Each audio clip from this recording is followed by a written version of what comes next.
Oh, hey everybody, thanks for joining me tonight for the second show. We're glad to have you back for the second show tonight. We have an awesome show tonight and I've got a fabulous guest. I have Don Baker with me, who is an executive producer and a screenwriter, and he has written a screenplay called The Circle. And tonight he is my guest, and he's going to talk about this project that they have going, and they're hoping to launch it by next year. And it's called The Circle, and it is on the Dyatlov Pass incident, and we are going to talk about the Dyatlov Pass incident, which I'm really excited about. But first of all, I want to share a video with you on The Circle, and he is trying to raise funds to get this movie produced. It costs a lot of money to do movies today. Anyway, so I'm going to share this video with you, and I hope you guys don't mind. So just watch it, please. Hi, I'm Don Baker. Our team is finally ready to make the next big step in the journey, and we're asking for your help. Over the next few months, we're producing a very special sci-fi horror film called The Circle. The movie is based on real events that happened behind the Iron Curtain in the Russian mountains. It's one of the great unsolved mysteries of all time, where 9 college students died a brutal and horrible death. 9 students disappeared for 2 weeks. Their families didn't know where they went to. And finally, when authorities found them, they were discovered with fractured skulls, broken ribs, almost nude, and one girl had her tongue cut out. Incredibly, for 2 years after this incident, the Russian government kept the mountain off limit to everybody, even the families of the hikers. No one could go through the Dyatlov Pass, and we wondered why. The truth has been hidden for decades by the Russian government. Only recently did the producers of this film come across top secret documentation that reveals what really happened on that dark, cold night in the Ural Mountains. We want to reveal the truth. So we're making a movie, and that movie is called The Circle. Murder in the Russian mountains. 9 students found nude with crushed skulls. 9 circles. 9 deaths. The Circle.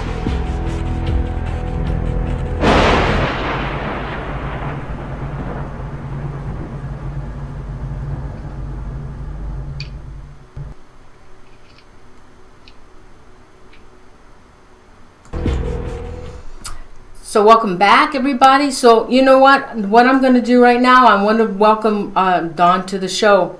Don, thanks so much for joining us tonight.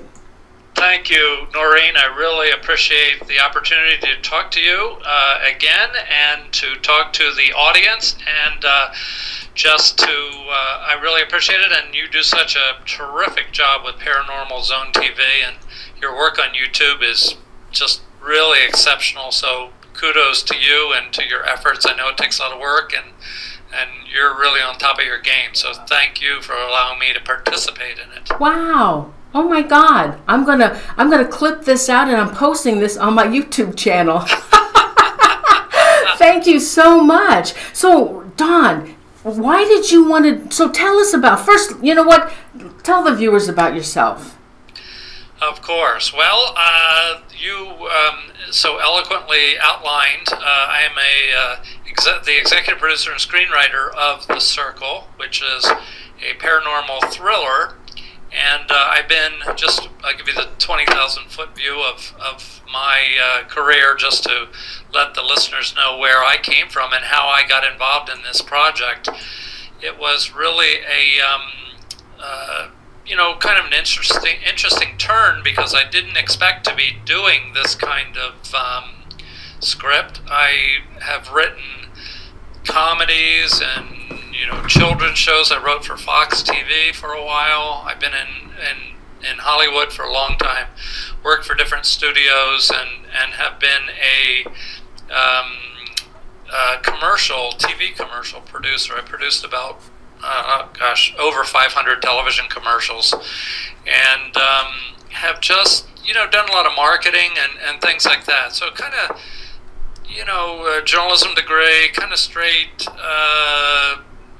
creative person, and never really thought I would be dealing in this kind of paranormal area, quite frankly. But a couple years ago, a good friend of mine and Kurt Cockrum, who is our co-executive producer on the film, brought this idea to us. And our good friend was born in Russia, of all places. And he has been in the film industry for years and years and years. And he brought this idea to us, and he said, my family still lives in Russia. They're in politics. They're in the diplomat corps there, and have been for many, many years. And this Dyatlov Pass incident is a big, well-known mystery, well-known unsolved mystery in Russia. Of course, it's migrated throughout the whole world. But our cohort said that his family, because they're in politics in Russia, had access to a lot of inside information. And this event, this research, the investigation about these 9 horrible deaths have been unexplained, and much of the research has been suppressed. It's been hidden, it's been accidentally lost, it's been all kinds of things through the years by the Russian government. Well, we all know the Russian government isn't exactly the most friendly organization in the world, nor are they the most open. Well, I guess no government is really, but the Russians, they seem to take the lead on that one. So anyway, our friend brought us this story and said, I have documents that really are incredible. And so we spent about 2 years reviewing the case, reviewing the documents, going back, doing a lot of research, talking to people, and we just said, this story has to be told. So that's how I got into, doing a paranormal thriller. When I usually write comedy. So there you go. I hope you get your funding for this project, because now I also understand, Don, that you've been researching this, but you've got information. You've got some newfound information to bring out more to the story, don't you? Didn't you? Yes, you're right, Noreen. This is what hooked us, because we thought, okay, it's a great story. I mean, it's an interesting story. Historically, this is one of the great unsolved mysteries, right? Yes. 9 young college students go hiking, go missing, and then 2 weeks later they're found, semi-nude with crushed skulls and broken ribs, and one poor girl had her tongue cut out. That sends chills up and down my spine, because that's not exactly, going on a picnic. I mean, that's some serious stuff.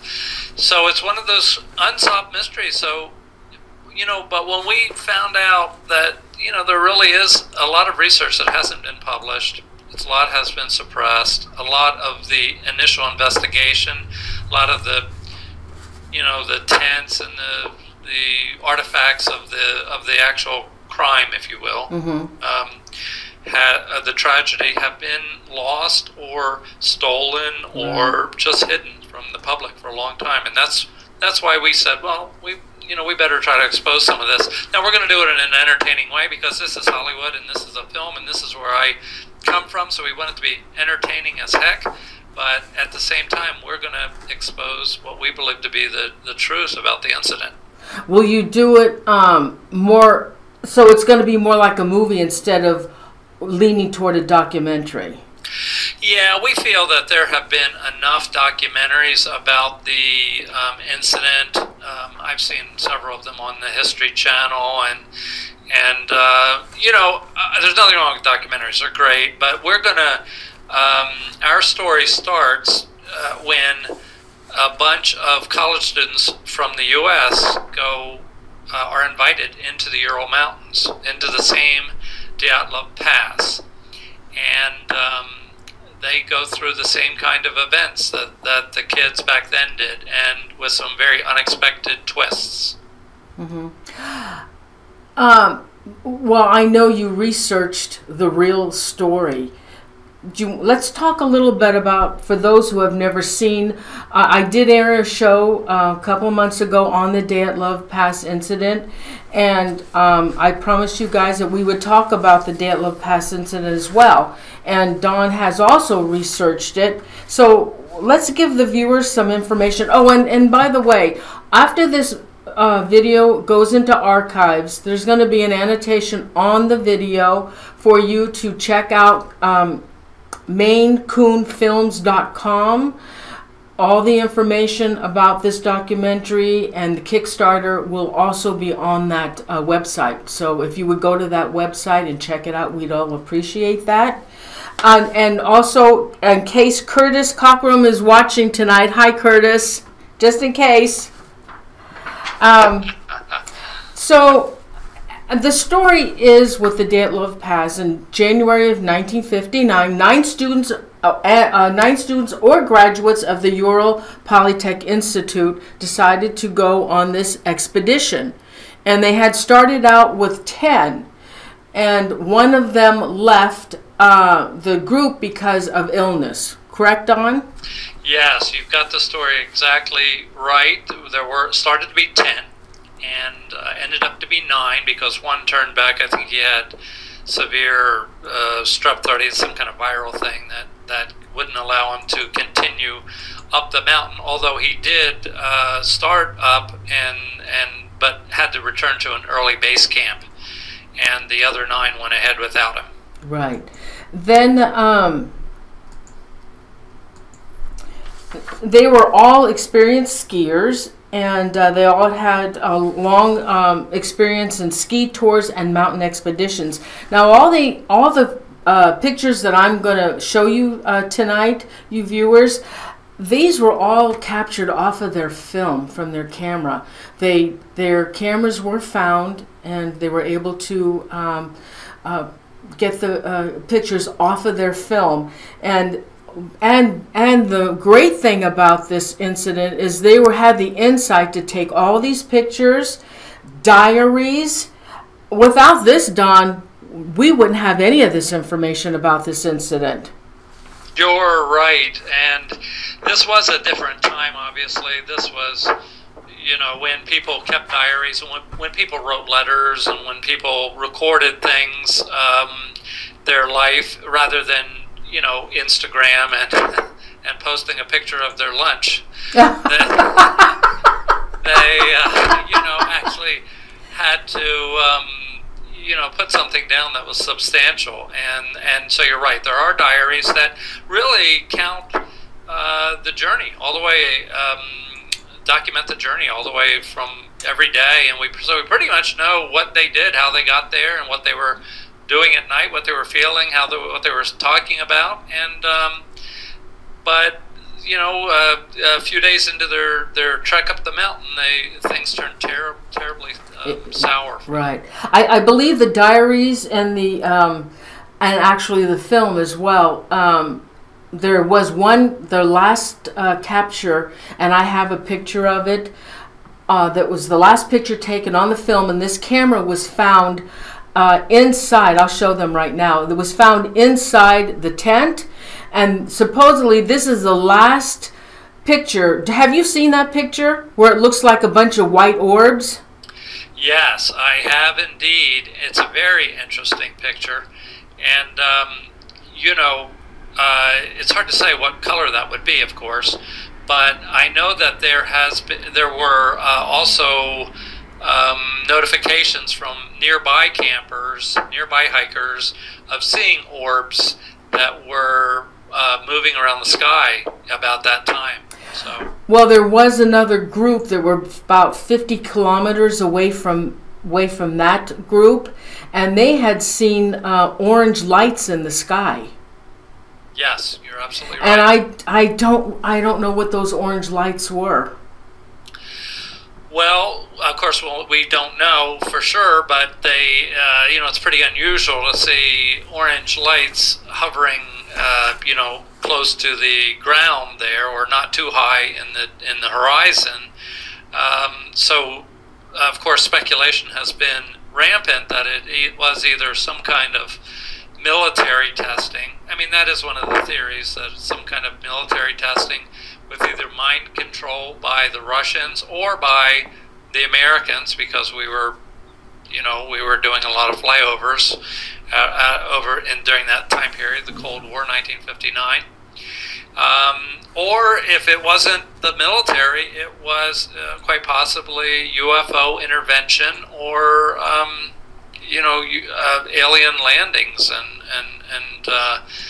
so that's also a very strong possibility, and that sort of plays into what we feel is the truth about this incident.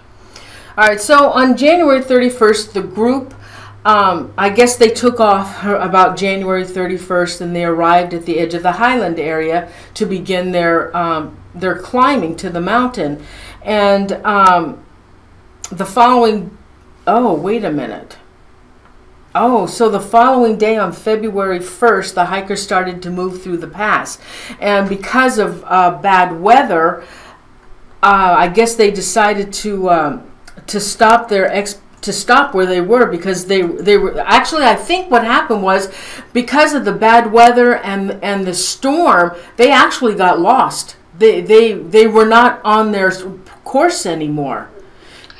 And Yes, I believe that is absolutely the truth. They seem to be, a little bit out of their path, because, and also the fact that they were camping in, they weren't really camping in what would be considered the best areas.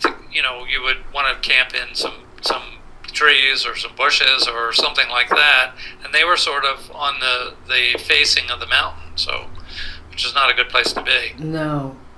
And so they decided to make camp. And what happened with that tent, with the 10th person that was supposed to be with their group, Dyatlov had told him that he expected this to take a lot longer.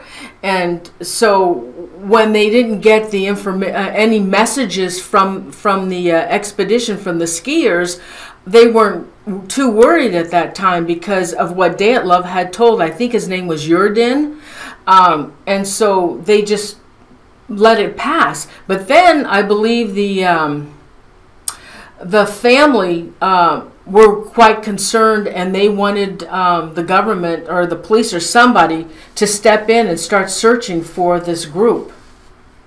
Yes, you have it exactly right. They really did what, obviously it's quite a hike across, some somewhat treacherous terrain, especially in the winter, cold and,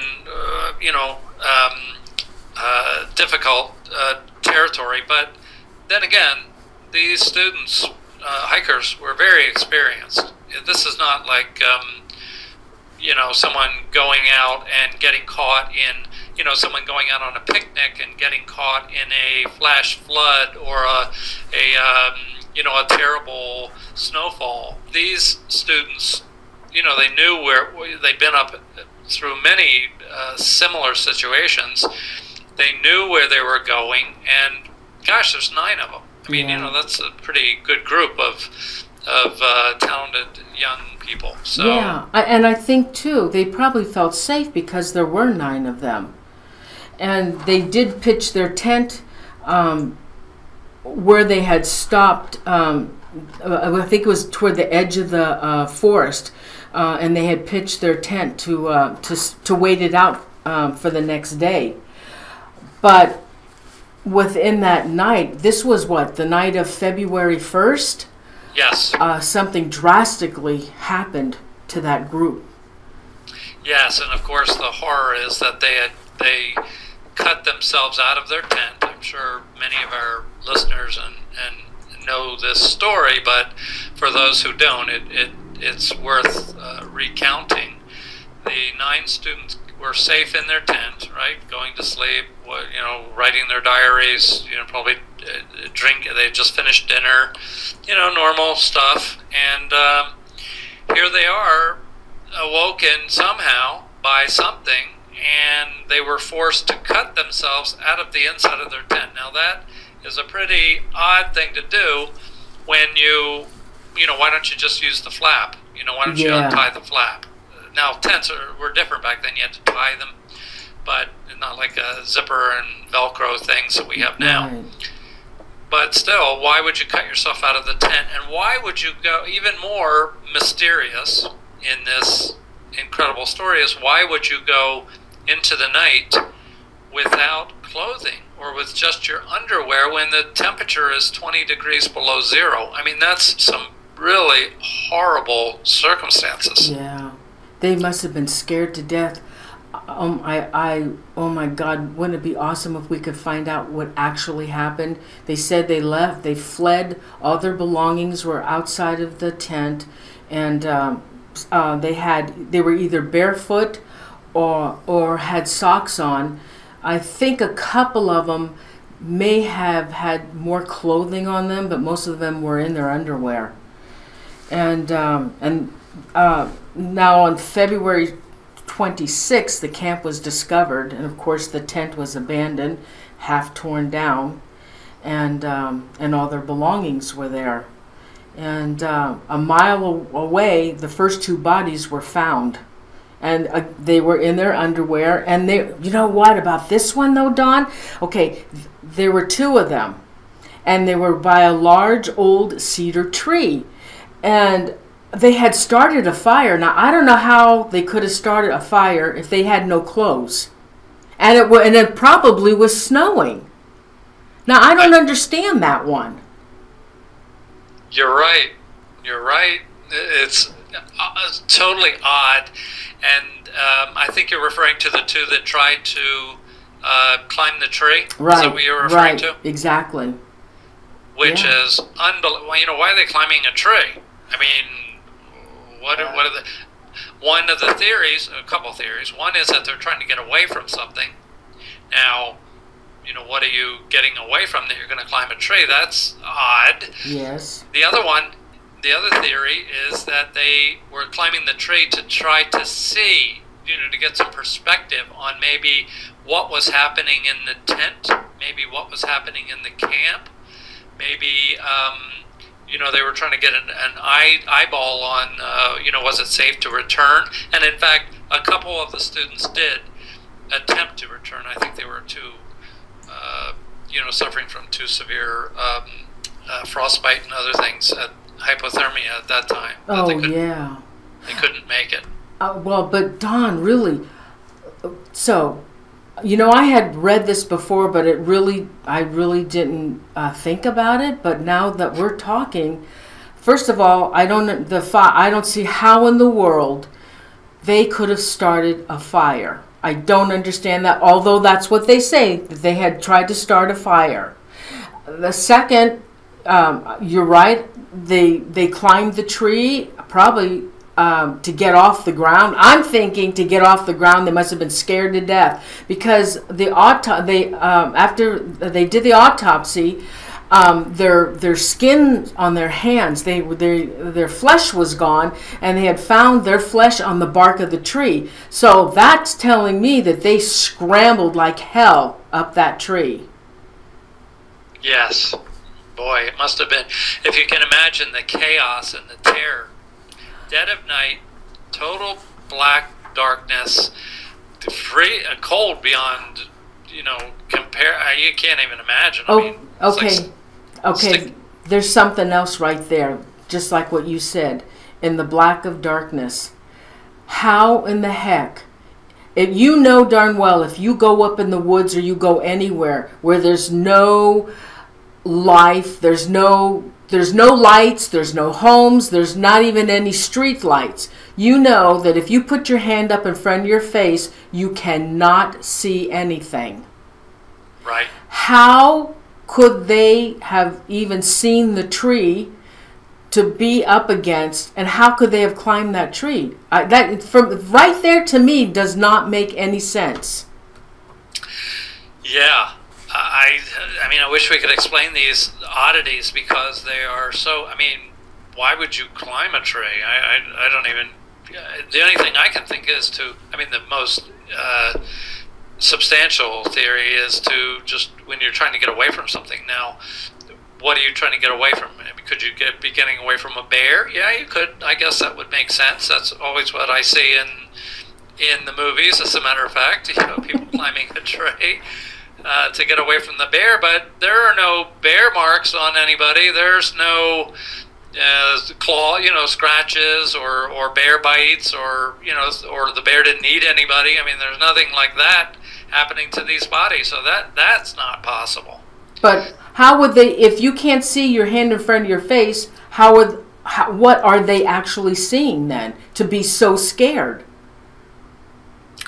You're right, unless perhaps there's something that has a light of its own. Right? I mean, something that's glowing, something that's has an inner force, an aura. Who knows exactly how it was perceived to them? Exactly. And so their bodies were there. I guess they fell off the tree. They must have been almost frozen and fell down. And I guess that's where their first two bodies. Those are the first two bodies that were found right by the tree. Yeah, I have a picture of that.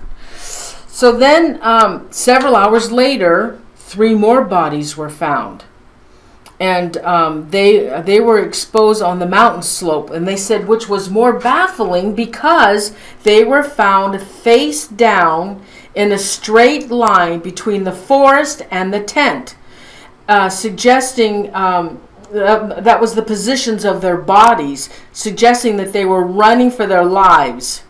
And 2 hand wounds on their hands and fists, suggesting they did have a struggle. What the hell were they struggling with? Yeah, boy, isn't that so? Obviously, they're struggling. Something is chasing them. Something is pursuing them, and they are fleeing for their lives, because nobody would run from the shelter of a tent, right? Right.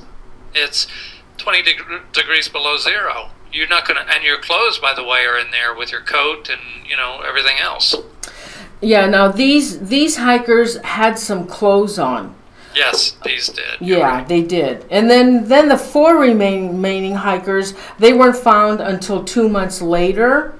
And they had major chest fractures. Major. Not only that, Dobina, she was among them that were found. These are the 4 right here. She, her tongue was pulled out. Not only that was her tongue pulled out, but the autopsy revealed that she was alive when they pulled out her tongue because of this blood, all the blood that was in her stomach. You're right. And can you imagine that? Because it's not as if, okay, I could say maybe you're losing your tongue. Let's say a bird came along, the next day after you're dead, or a wolf, or who knows what is up there, other animals that are carnivorous and could, maybe they like tongues, or they like eyeballs, or whatever they like, but this happened when she was alive. I mean, there is no, there was blood inside her stomach. Right. So Don, doing your research, how can you pull out a tongue? I don't think us as a human, I don't think we could do that. I don't think I can go over to you and just pull your tongue out. I certainly hope not. But that would have to take a lot of force, wouldn't it? It would take a lot of force, and it's not only that, but it's incredibly gruesome. I mean, what a way to this whole idea of taking someone's tongue, I mean, that's symbolic. A lot of this is really, really symbolic to me, and I think through history and through symbolism, cutting someone's tongue out is through history has been an act that you want to silence someone. It's not really killing them, I don't even know if you can die. Maybe you can die from having your tongue cut off. I guess you probably could, maybe bleed to death, but it's more symbolic.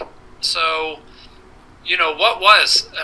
what were they trying to do with this, girl's tongue? I mean, why did they do it to her? She was one of the most outspoken of the group. Maybe she was screaming. Maybe she was screaming. Maybe she was saying horrible things to whoever what it was, and they didn't like it. That's all I can think of.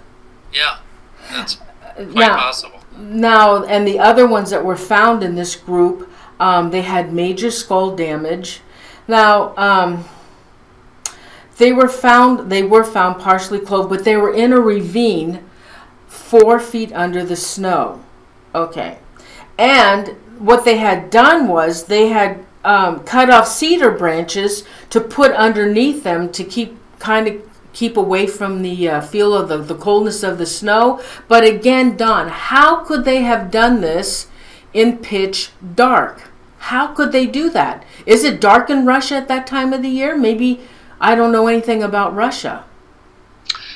I'm sure it is. Absolutely. So, well, I mean, even a better question, and you're absolutely right, not a better, but a question along the same line is, why don't they just go back to the tent? I mean, why are you cutting branches out? Why are you laying down in the snow? Why not go back to your house, if you will, your tent, your protection. Okay, you know why? If you can't see, how would they find their way back to their tent? Well, you're right, they can't see, and maybe they know what was in that tent or what was around that tent.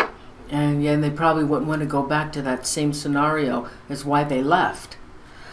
Okay, now also in your investigation and in your research, I understand that some clothing, there was 2 pairs of pants and a sweater that were radioactive. Did you find that in your research? Yes, it's absolutely the truth. And, this is so hard to explain. Why is it that it's radioactive? Now, there have been many theories, which some of them sound, good. Again, it could be nuclear testing or military testing in the area because, again, 1959 in Russia, this is definitely Cold War. This is a couple years before, the standoff between the U.S. and Russia, John Kennedy's and Khrushchev's standoff. And, there was a lot of military testing, a lot of scientific testing. We were doing all kinds of different, we meaning the U.S., were doing all kinds of different tests. And in fact, obviously during World War II, we ended up importing a lot of the German scientists who were also doing a lot of incredible human and, really bizarre and horrific mind control and you name it. I mean, the Germans were really heavily into this, and a lot of those scientists ended up working for the Americans, and those people continued to do a lot of those testing all through the 50s and into the 60s. So, who knows, what was going on? Were they radioactive because we were doing some kind of, nuclear testing there, or the Russians, obviously this is Russia, so the Russians were right there doing the same thing. So that's one of the theories. Another one, of course, is some kind of mind control, maybe hallucinogenic drugs. Maybe these students were given something. One of the older students in the group actually did have military connections. So perhaps they were, he put something in their food, who knows, or maybe he was paid to do something. I mean, we just don't know. That's one of the, that is also one of the theories, that they were hallucinating. Now, when you're hallucinating, and mind control, you can imagine all kinds of things. You can imagine that you're in the middle of the desert and you're hot and you're going to take off your clothes and run down the sand. So, that is really one of the possibilities. Now, our theory, of course, relates strongly to that, and that's why we're trying to make this movie. That's the research that we've done indicates that there was a form of mind control from some either alien or jinn, which our listeners may be aware of. Jinn meaning the fallen angels, and we believe that there was some form of entry there in that region by these forces, and that there was some mind control here, and perhaps they, who knows what, they tricked the students into doing this, or the jinn have a long-standing history of enjoying chaos. They thrive on anger and fear. So maybe they cause these kinds of situations just for fun. I mean, who knows? I saw a short documentary where this filmmaker interviewed a Mansi tribe woman. She was in her 60s at the time, but during this incident she was 5 years old, and they would go out into the woods, and hunt, and she would go with them, and they had seen a Yeti, a Russian Yeti. And so this Mansi woman believes that it was a Russian Yeti that got the 9 students. Now, some people believe it was an avalanche, but from what I understand, they said there really was no avalanche at that time. It couldn't have happened. Also, could this have been paranormal activity, aliens like you said, a secret weapons test, the Russian Yeti, or the military cover-up? Those are some of the theories I've heard. Yes, and they all have a certain cachet and a certain validity to them, because some of the causes and the effects here are would be similar under any of those scenarios. But I strongly believe, and this is what our film will reveal, and again, we're going to do it in an entertaining way, because it's always better to put a little sugar on. These are pretty gruesome stories, so we don't want to be too dark. It is this is Hollywood. We're making an entertaining film, but we also want to reveal the truth about this, and we want to honor the 9 students and their families, because if you can imagine having your kids, your teenagers, your 20-somethings out there in the woods, and the horror that they felt and the terror that they felt, and then to lose their lives on top of that, it's a tragic situation. And we have to remember that these were 9 young, healthy people, and they had families, and they had moms and dads, and those families still don't know to this day what happened to those kids. Now, I also read that the president of the Dyatlov Foundation in Russia, he was involved in the official investigation, and he believes that they were encountered by a huge unknown force. That's what he said. And also, the Soviet government set up a special unit in 1958. Do you know about this, called the Snowman Commission? And do you know about that one? Yes, that's really an interesting point. Yeah, go ahead. Oh no, you want to tell them about it? Well, I do know that that project is very relevant to this, and in fact, the students, there was a note in the tent left that, I can't remember the exact wording, I have it here somewhere, but it's something like, "Now we know there are snowmen." Yes, exactly. I think it was written on a piece of cloth. Yes, and guess what? We have in the circle, snowmen are in our screenplay and in our film. So we built that right in. Oh, so. Awesome. That and the government, the U.S. government was involved in this too. It was a mission to capture a Yeti alive. And now what happened was this was all shut down. This was all shut down the day that the 9 students started off on their expedition. Boy, isn't that interesting? Yeah, yes. Another thing we didn't tell the viewers is another one of the hikers, one of his eyeballs was removed. Now, I don't understand why they would remove an eyeball. You know, that's a great question, and to me, that's another one of those symbolic things. It's like, you shouldn't be looking at me. You shouldn't see what you're going to see. So I'm going to have to take your eye out. Oh. It really, again, I think it has less to do with, people have said, well, the crows or the birds or, something came down. But no, look, the face wasn't pecked off. I mean, why you just remove an eyeball? It's not, the nose isn't missing. The rest of it's intact for the most part. Obviously, this is extreme weather and extreme conditions, and they didn't find them for several weeks, and some of them even later after that. So I think it's a symbolic thing. I mean, I really do. I think the tongue and the eye, I think they are messages. Yeah, you know what? I never thought about that before.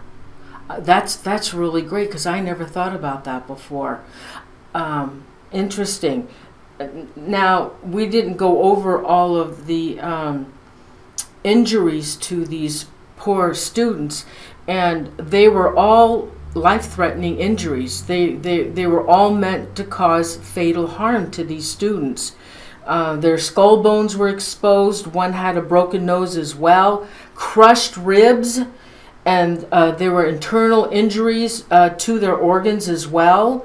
Multiple fractures. Nikolai, he had so much. There were so many fractures on one side of his skull that he became actually, they said he would have been coherent. He couldn't have even moved, and he was probably a goner right at that time. And then again, with the eye missing, the tongue being pulled out, there was horrific injuries to these poor 9 students, which is absolutely. I mean, I could talk about this incident every day, because trying to put everything together, Dawn, it's so hard when you think about all these things, because you'll read it, you think about it, but then the next day, a couple of days later, you thought, well, how could that possibly have happened? Like, you couldn't see in the dark. How could you run? How could you possibly know where you're going? How could you climb a tree? How could you possibly start a fire? You have no clothes. Where are the matches? None of this. And then some of them were found in a 4-foot ditch. How in the heck can you dig out a 4-foot ditch in the dark? How? How indeed. So, okay, Don, what do you know? What aren't you telling us? I know you know. Come on. Well, look, I will say this. First off, we were very honored to be, and petrified too, to be quite frank, to be presented with this material from our sources. Now, that material has been hidden away for a long time. There are elements in Russia that, of course, I guess most governments are like this, but as we said, Russians are leading the pack here. you know, they don't want all this information out. And so what we assembled was our theory based upon the evidence, some of it that we know about and some that has not been released. And what we have conjectured is that there is, you know, there are portals. Now, I'm not going to give away I can't give away, you know, my Kurt will, you know, he'll have to pull my hair if I reveal the ending or the secret, because the film is, you know, it's a film and it has a you know, plot, and it has it's going to be really fun and entertaining. But I will tell you that this is all based around circles. Of course, the name of the film is Circles. Now, we see circles through history as portals. There are crop circles. There are entryways that we, you know, alien entry, or whether it's demonic entry, or whether it's things like the jinn, which again are fallen angels. There are portals that come into, that allow these forces to enter our world, and there are crop circles and there are portals all over the world. However, there are also lots of them up in this area, in the Dyatlov Pass area, and so that's why we chose Circle as the title. And by the way, you know, the devil's footprint, I'm sure we all know what that is. That is a semicircle. So, you know, that sends chills up and down my spine to think that, you know, the devil or fallen angels or UFOs, I mean, you know, maybe they're all the same thing, but they're just, you know, called a different, you know, by different races and different religions and different times. They're called different things.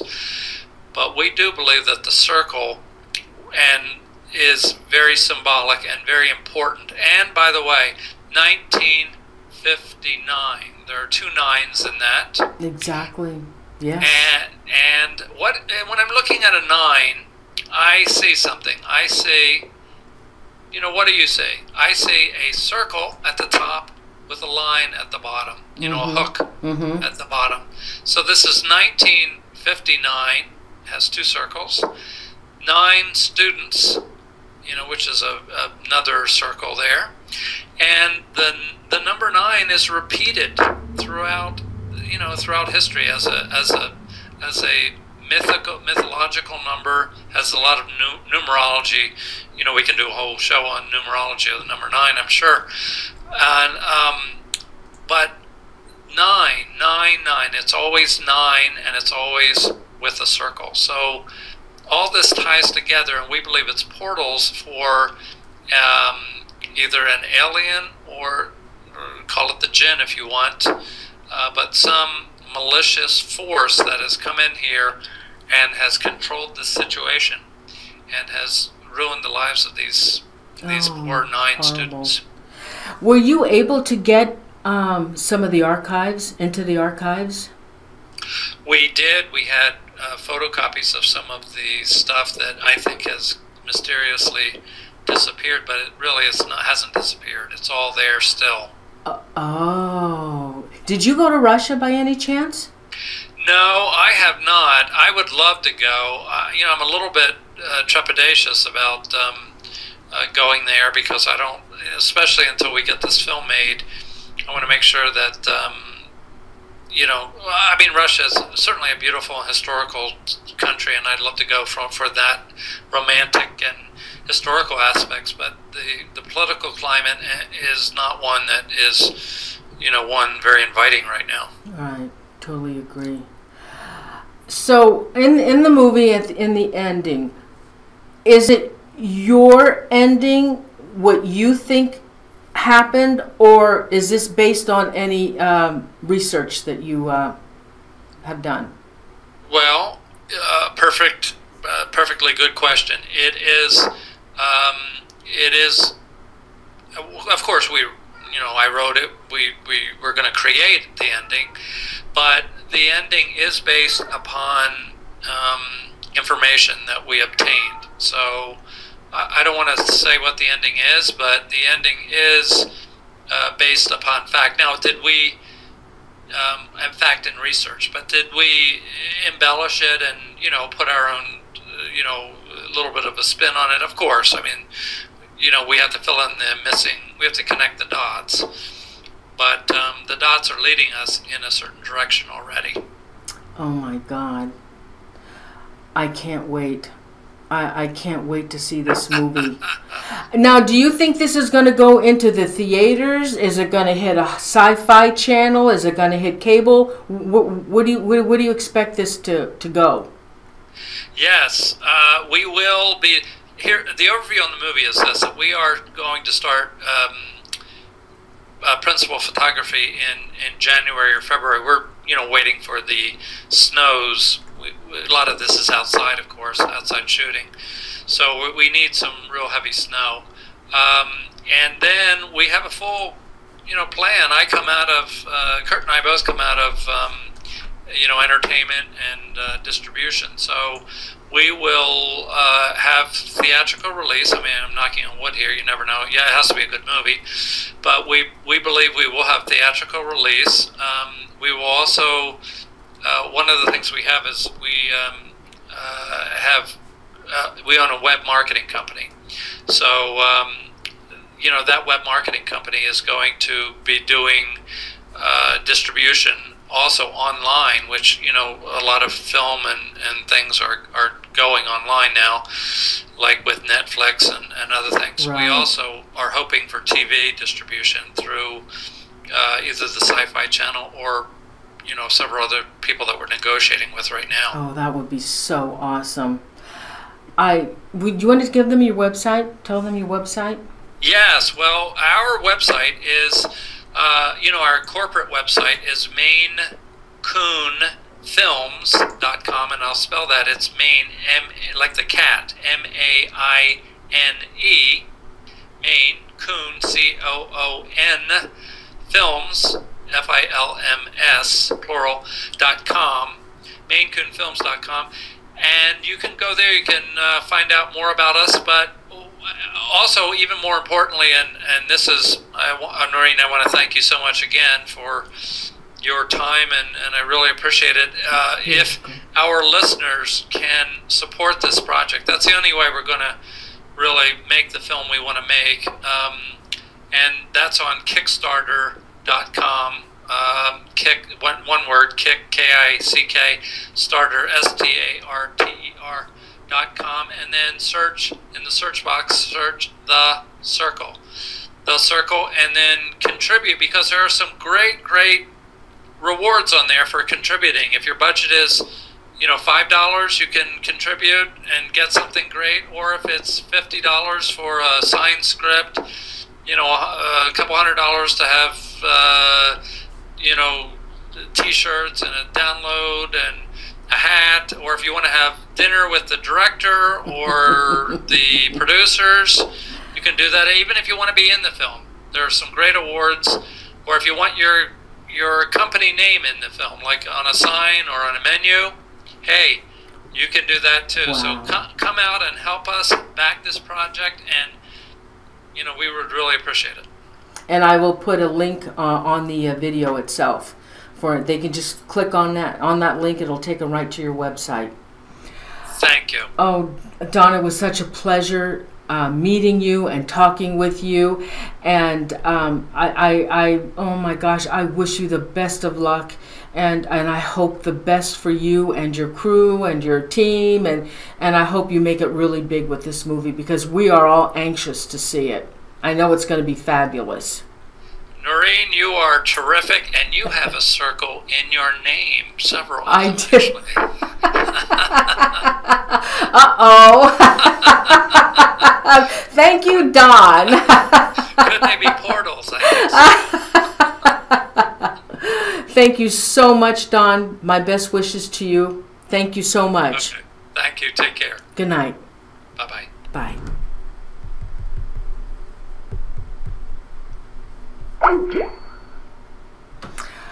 Oh, Thank you, Dawn, so much for being on the show. I hope you guys enjoyed that. I wish them nothing but the best. I hope to goodness that this movie gets produced. It takes a lot of money these days to do something like this, and you know, even if you guys gave $5, $10, whatever you can to help them get this off. So thank you. Good night. I love you. I will see you next week. Thank you so much. Good night. I love you.